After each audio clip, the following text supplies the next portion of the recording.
Deflate Gate. What am I talking about? Stay tuned. Roll intro.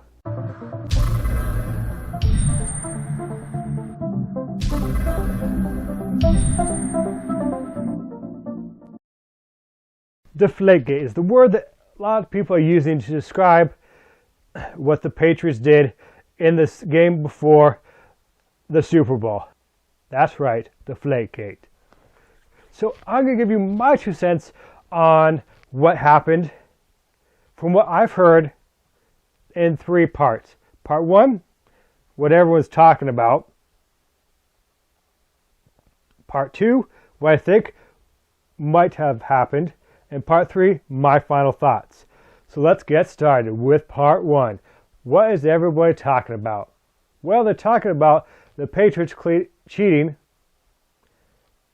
during the game against the Colts. That's right, the Colts. So people are up in arms. Oh, they deflated the footballs. They deflated the footballs. Now it's easier to throw and catch the balls. And then they'll say, oh, the Patriots are a really bad team. They've been bad for a long time. Everyone hates them. But then a lot of people say that the Seahawks are the most unliked team in the NFL. National Football League. So whichever side of the fence you're on, that's what everyone's hoo-haing about. Oh no, it's easier to do, to throw and catch. They cheated, they should be out of the Super Bowl. Okay, well, I don't know if it is easier to throw and catch, because nobody has actually put out a video showing that it is easier to throw and catch. Right now, it's just what people are saying, because everyone else is saying it. So I don't know whether that's true or not. But what I can tell you is, with a basketball, I know when you get a slightly not properly inflated basketball, it's hard to dribble. So it makes me believe that it's not going to be easy to throw and catch a football that's slightly deflated. But that's what everyone's all up in arms about. And that's what the investigation is on right now, is what really happened to the footballs. But I believe that that did not give them an advantage.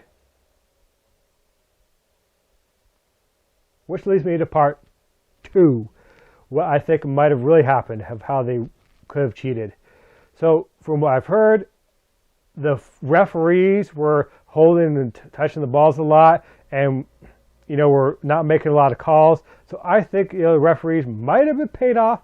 Maybe 1 or 2 have been paid off, making unfair calls against the Colts, which gave the Patriots an advantage, and allowed them, when it should have been a penalty against them, they called no fouls, man. They didn't call any fouls, which gave them more time with the ball, and yada yada yada. And also, too, going back to the easier to throw and easier to catch, it all depends on the person who's throwing it. Which way is more accurate and easy. But that's what I think might have really happened. Okay, moving on to part 3. So whether they cheated by bad calls by the ref, or it was easier for the throw and catch the football because it's slightly deflated, that I don't know. But I do agree, from what I've heard from some people say, that it is possible they could have cheated in the game against the Colts. And everyone's all up like, oh, the Colts should be in the Super Bowl. But they're saying it's going to cost way too much money to do that. And I call BS on that. It's going to be a lot easier on their part, just to simply easily say, hey, here we go. You're in the Super Bowl. Well, whatever. So my question to you out there is, should the Colts be in the Super Bowl? Did the Patriots cheat? And if this was any other team, would they have gone on to the Super Bowl? Or are the Colts the victims here? Or are the Patriots the most hated team, or is it the Seahawks? You decide. This is Maximus saying, until next time, thanks for watching, and this has been another edition of the Awesome YouTuber. Peace.